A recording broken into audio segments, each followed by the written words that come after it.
the pictures here on the Zoom and let folks introduce themselves and what area they represent and who they are. All right, I can go ahead and I guess I'll start with that. And then I don't know how everybody's screen is set up, if it's set up the same way as mine is or not. There's probably going to be some differences. So I might just call people out and let you guys introduce yourself, and I'll go ahead and go around my screen if that's the easiest. So my name is Jason Reddick. I'm the board chairman, and I'm in an at-large position. So I'm representing all of Sweet Home at large, I guess. And that's me. So I guess I'll go with Angela Clegg next. I'm Angela Clegg, and I'll admit that I don't remember which one I was assigned to since I wasn't, since Foster wasn't available. So Julie, remind me which one? Number 6? Crawfordsville. Crawfordsville. Okay, that's what I thought, but I didn't want to be incorrect. So I represent Crawfordsville. All right, next we got Joe Kennedy on my screen. I'll go ahead and let him introduce himself. Okay, I'm Joe Kennedy, and I'm representing Foster. All right, next on my screen is actually Kevin Strong. I'll let you introduce yourself. Thanks, Jason. I'm Kevin Strong. I'm the business manager and a Sweet Home School District proud parent. All right, next I got Mike Reynolds. I'll let you introduce yourself. Mike Reynolds, I represent Sweet Home Zone 9. All right, and Tom, you're next on my screen.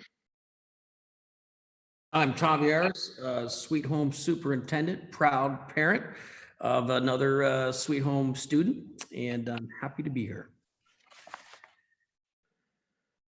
All right, and Jenny Daniels.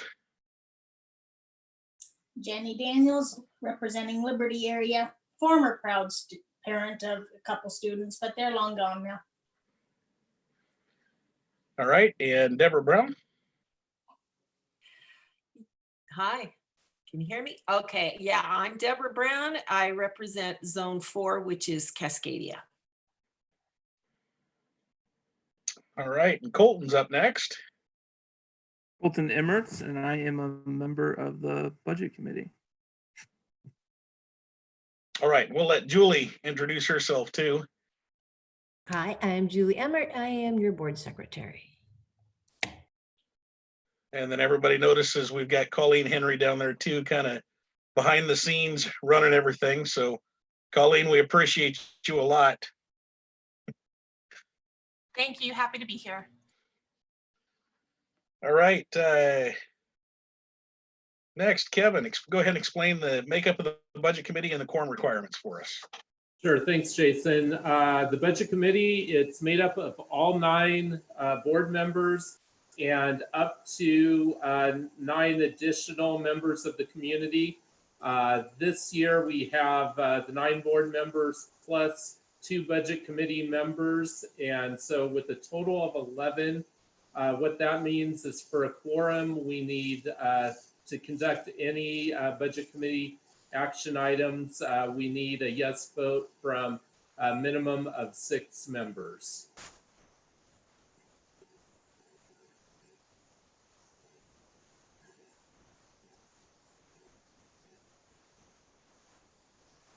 All right, I see we got Chan's chiming in here pretty quick, so might let him introduce himself as soon as he gets his video up and running.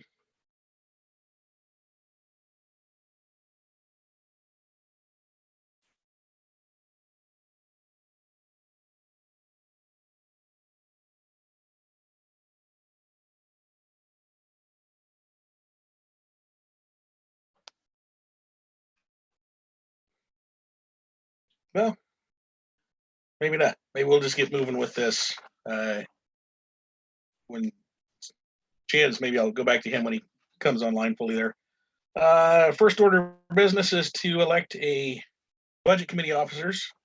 So we have a budget chairperson and a secretary that we need to elect. Do we have any nominations for budget chair?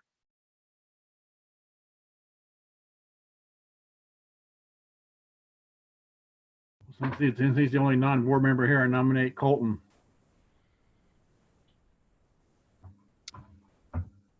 Okay, do we have a second? I second. Okay, so we got the I second. nomination by Mike Reynolds and a second by Deborah. Any discussion on this? All right, I think I'll just go ahead and roll call the vote again, just because that seems to be the easiest. So I'll go around the same way as I went around with the introduction. So Angela, yay for you approve, or nay for no? Yay. Okay, and Joe Kennedy. Yay. All right, and Mike Reynolds Yay. and Jenny Yay. and Deborah Yay. and Colton Yay. and Chance.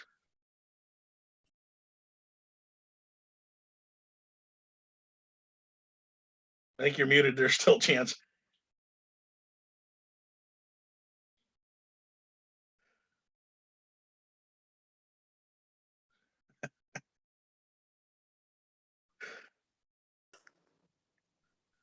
There we go. That's a yes. I see it. All right. I want to make sure everybody's votes recorded on this, and we'll do what we have to there. So, okay. So we got Colton as chairperson. I'll not entertain a nomination for secretary now.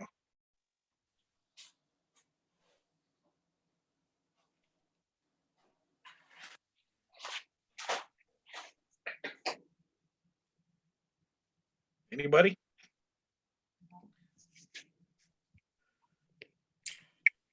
I nominate Angela Clegg. All right. Do we have a second? I'll second. Okay. Any discussion? All right. We'll go ahead and go around again with the yay for yes and nay for no. So Angela. Yay. All right. And Joe. Yay. All right. And Mike Reynolds. Yay. And Jenny. Yay. And Deborah. Yay. And Colton. Yay. And Chance. Yay. And I'm also a yay. So that one passes also. So I guess from here, I will turn the meeting over to Colton since he's the new chair. Colton, you have a copy of the agenda there for you? Yes, I do. Yep, Okay. I do. All right. I will turn it over to you then. Awesome. Thank you. Well, I'd like to start by asking Kevin to review our operating procedures. Okay, thanks, Colton. Let me go ahead and share the screen. Can everyone see that? I'm assuming it's working. For operating procedures, I'll just kind of quickly go through this. We follow Robert's Rules of Order. We've already talked about quorum requirements. Information requested by one budget committee member will be made available to all budget committee members. Committee members who ask citizens to speak before the budget committee will notify the budget office in a timely manner in advance of the meeting. We had no requests for that. I also want to mention, since we're kind of doing things different this year with a virtual meeting, we had a posting in the newspaper a week and a half ago, and for the past 2 weeks, we've had a posting on the district website asking people that have questions or want to make comments about the budget to submit them electronically to us by 4 p.m. today. We did not receive any questions or comments about the budget from the public. Kind kind of continuing on with operating procedures. You can also make requests to have like a principal or a department head here. We've had no requests for that. And then some information from the OSBA Budget Committee Handbook. The Budget Committee may direct the administration to make dollar adjustments to the proposed budget. The role of the Budget Committee is not to directly establish or eliminate specific educational programs or services. The Budget Committee does not approve new personnel, employee contract, or salary schedules, nor does it negotiate salary contracts. And finally, after budget approval, the Budget Committee's duties cease. So any questions regarding operating procedures?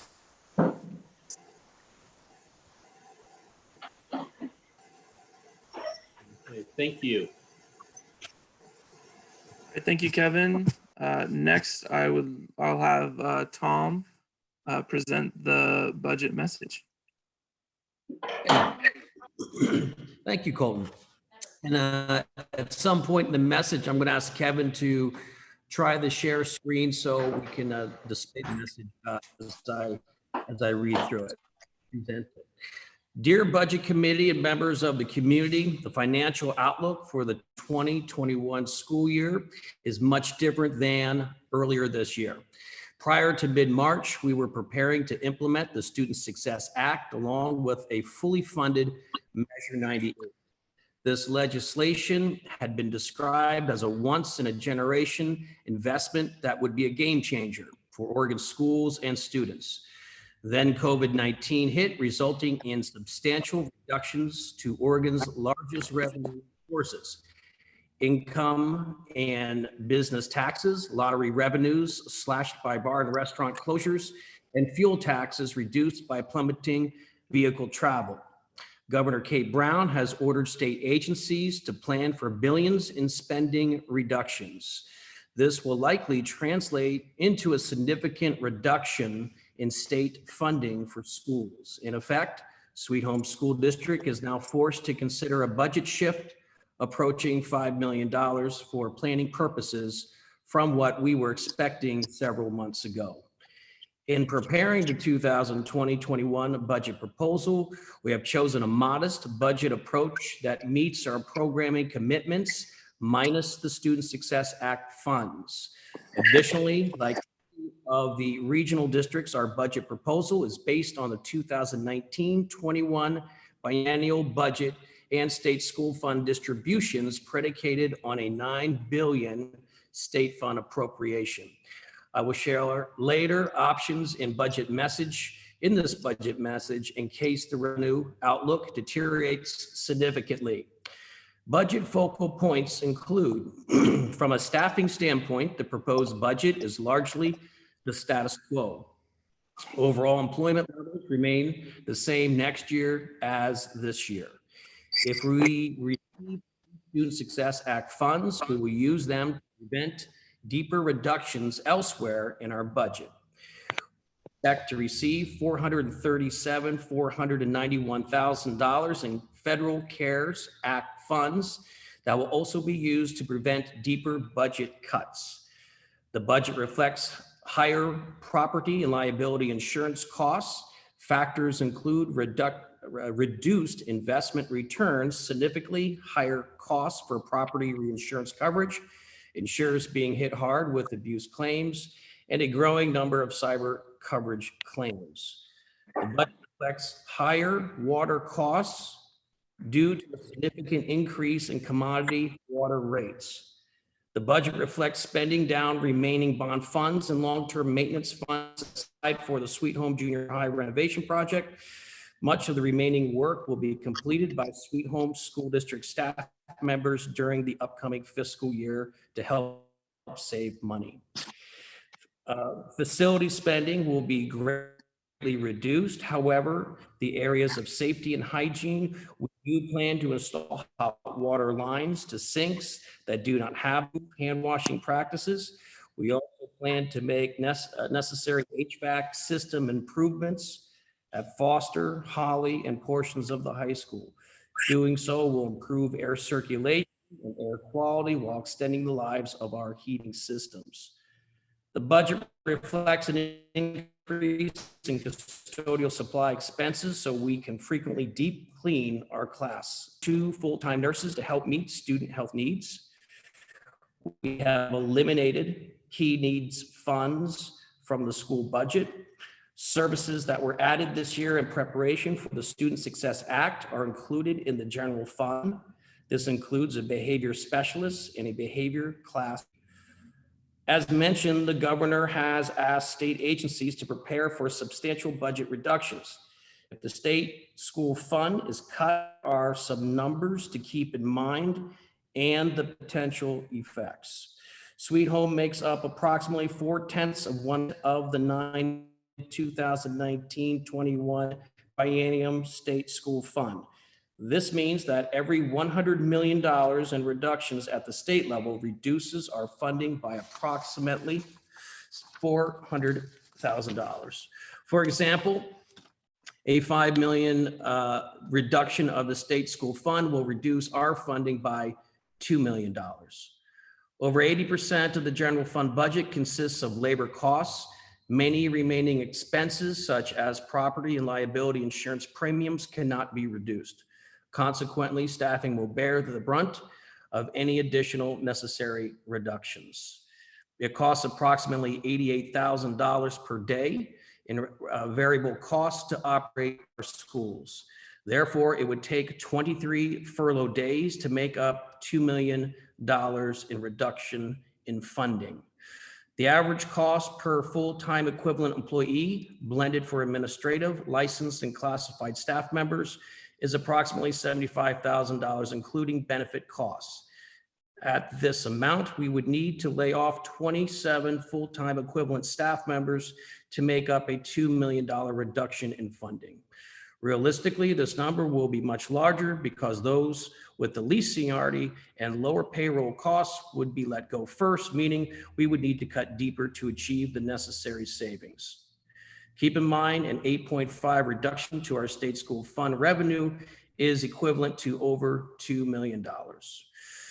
We are hopeful that through the state fund, we are hopeful through state and federal budget process in the coming months that relief funds may close this gap. We will continue to monitor economic data and political news out of Salem and Washington, D.C., and keep you posted. Budget adjustments can be incorporated into the adopted budget that will be on the June board agenda. Furthermore, the board can make budget adjustments if necessary after the budget has been adopted. This budget prepares us to continue our programming while also providing guidance for worst case scenarios. I would like to end the budget message by thanking Sweet Home's students, parents, and staff members for the outstanding job they have done continuing our education programming during these challenging times. This is a historic moment, and I'm extremely proud of how the entire Sweet Home District community has responded. Thank you for the opportunity to work for the Sweet Home students. It's a pleasure to serve. Sincerely, Tom Yaris. And that concludes my budget message.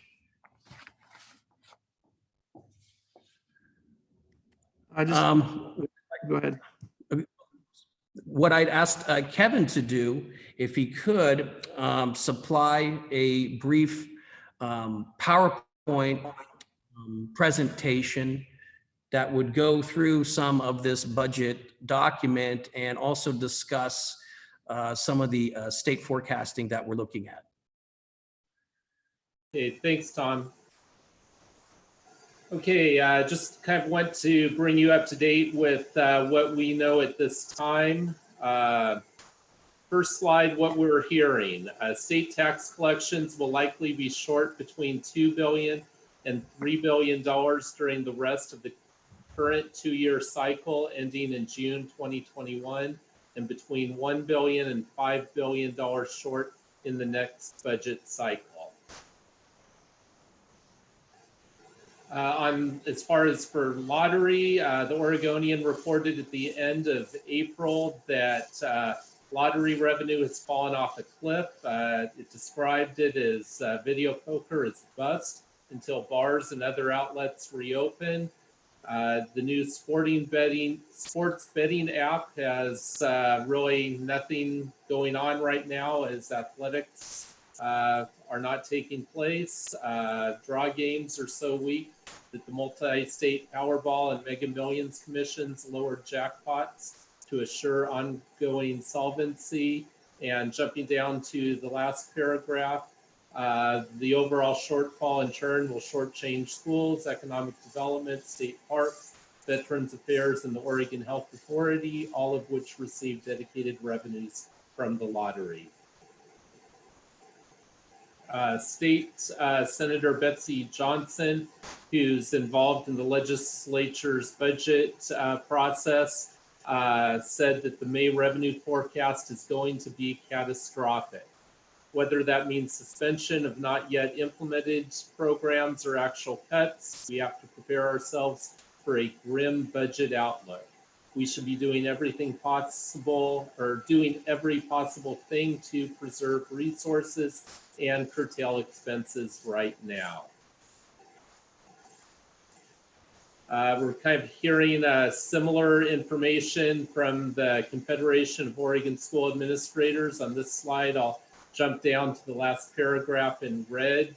At the state level, they're telling us to brace for an 8.5% reduction in the state school fund, which is an 8.5% reduction over the total amount for the 2-year biennium.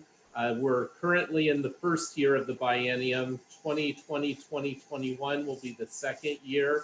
And so as COSA said, prepare yourself for what will in effect be a 17% reduction.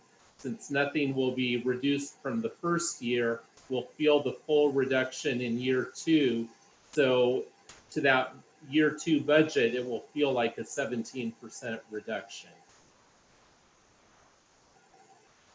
As far as what this means for Sweet Home, kind of repeating what Tom said in the budget message, for every $100 million reduction in the state school fund, Sweet Home will realize a $400,000 loss in revenue. What that means is, as an example, if the state school fund is reduced by $500 million, that's a $2 million loss to Sweet Home. If it's actually a $650 million reduction at the state level, that's going to be a $2.6 million loss to Sweet Home. With that said, there are some things that are on the positive. One of those good news items, we are going to receive some CARES Act funds. The Sweet Home School District allocation is $437,491, which will definitely help. The state also has reserves, which was not the case when we entered the Great Recession back 2008, 2009. The state currently has over $2.5 billion in reserves. Some people are expecting that to grow closer to 3, but those reserves can be applied against the shortfall. However, the reserves cannot be used in total in any one biennium. And so if the legislature decides to reduce its reserves to offset some of the expected cuts, that can't all be used this biennium. Some of that money would need to be saved for the next biennium. Also, as Tom mentioned, if we're looking at cuts, realistically, labor and benefits make up the great majority of our budget. And as much as you hate to make reductions there, when we're looking at numbers of the size that we're looking at, that's the area you have to look at.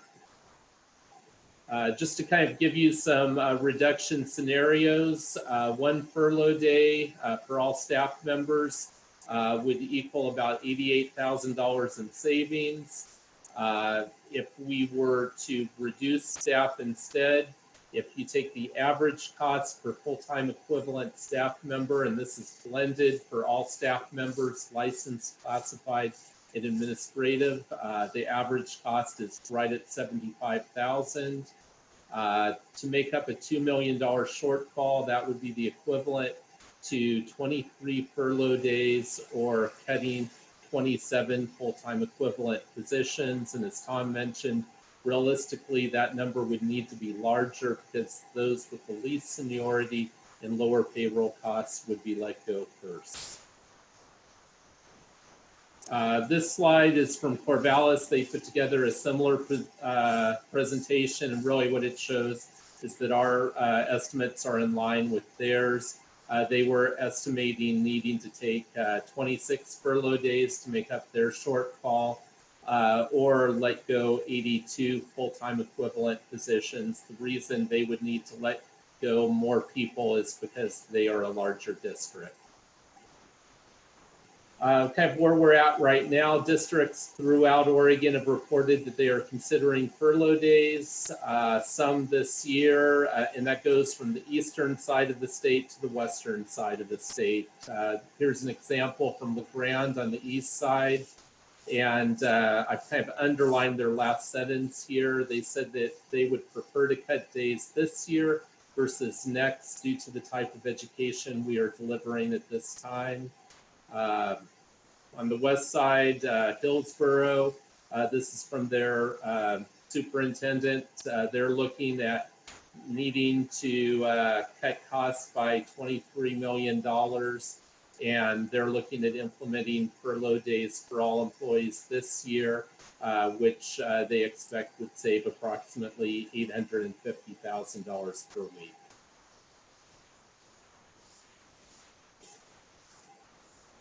So with that, any questions? Otherwise, I'll turn it back to you, Colton. Great. I do just want to make note, I think you mentioned it earlier, but there were no comments from the public by 4 o'clock, either to you, Tom, or to you, Kevin. That is correct.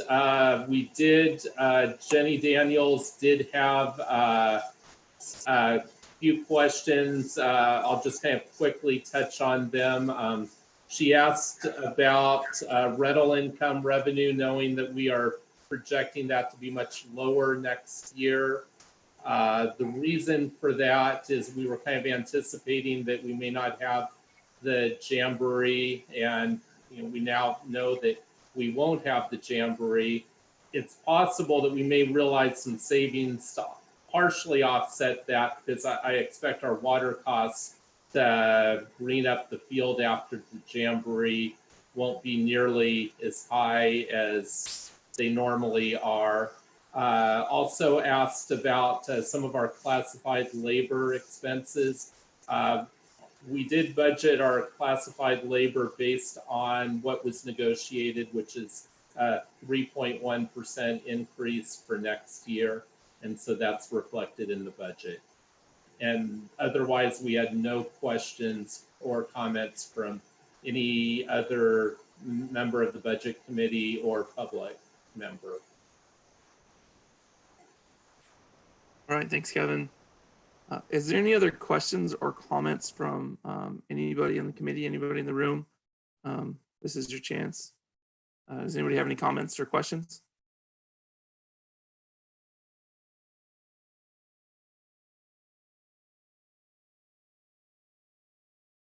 There's no other budget discussion items at the moment from anybody?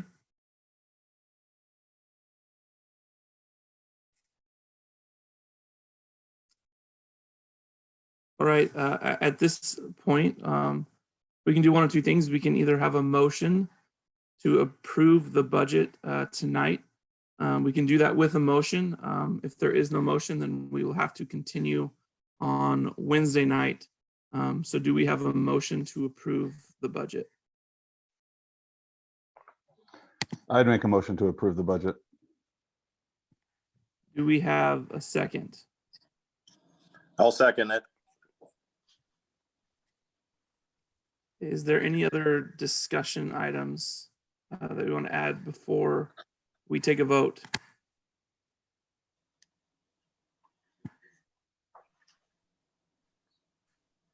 All right, at this point, we can take a vote.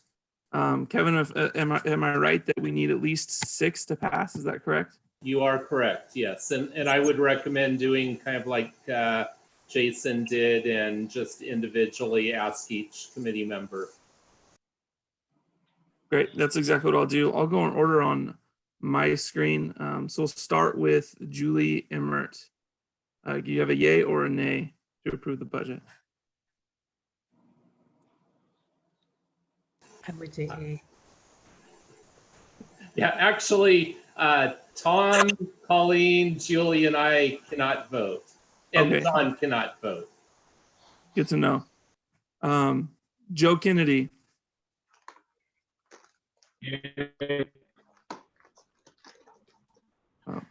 Mike Reynolds, Yes. Jenny Daniels, Yay. Deborah Brown, Yay. Jason Reddick, Yes, for me. Chance, Yes. Angela, Yay. Jason, is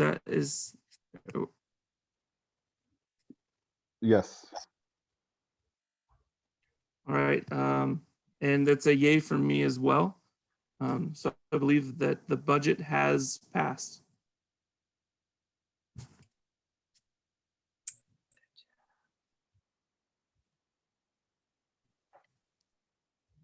So Tom, is there anything else that we need to add, or can we adjourn the budget meeting from here?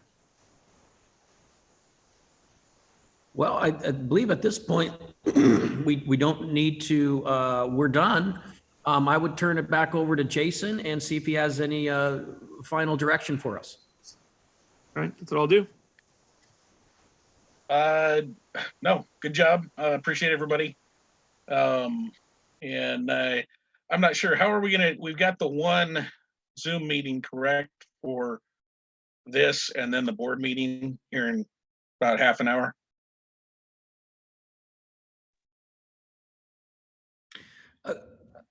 Correct. Colleen, could you give us direction? I believe that we